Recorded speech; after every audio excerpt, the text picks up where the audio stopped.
Alpha जो अपने कबीले से बिछड़ गया है। एल्फा भेड़िए को अपना साथी बना लेता है। एल्फा भेड़िए को नाम शैडो दे देता है। शैडो एल्फा की शिकार करने में मदद करता है।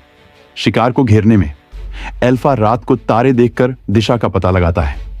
रात को दोनों खाना खाते हैं। एल्फा को अपने घर की याद आती है। शैडो एल्फा के साथ सोया है और सुबह होने पर एल्फा को जगा भी देता है।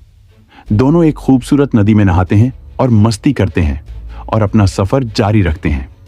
अब इनका सफर बर्फीले पहाड़ से शुरू होता है। सफर के दौरान शैडो को मुलाकात एक नर भेड़िए से होती है।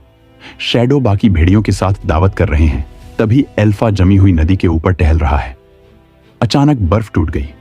एल्फा ठंडे पानी में डूबने लगा। तभी शैडो एल्फा को मुझे से पकड़कर नदी के भर निकल लेता है। एल्फा सर्दी के मारे कांपने लगा। एल्फा आग जलाकर सर्दी से राहत मिली। दोनों ने अपना सफर जारी किया। अब एक झोपड़ी के आगे इंसान दिखाई दिया। थोड़ी सी खुशी की झलक दिखाई दी, पर इंसान मरा हुआ है।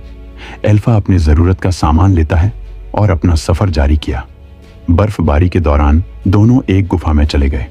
गुफा में एक तेंदुए ने हमला कर दिया। एल्फा डर गया, पर शैडो ने तेंदुआ को मार दिया। सफर जारी किया। एल्फा को अपने पूर्वजों को स्तंभ नजर आया। एल्फा को खुशी हुई।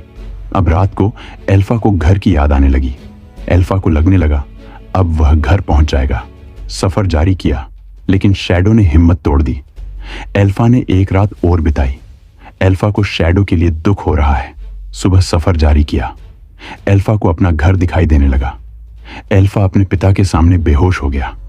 पिता को अपने बेटे को देखकर खुशी हुई। एल्फा को पिता ने गले लगा लिया। एल्फा बेहोशी की हालत में उपचार किया जा रहा है। अब शैडो बच्चों को जन्म देने वाली है।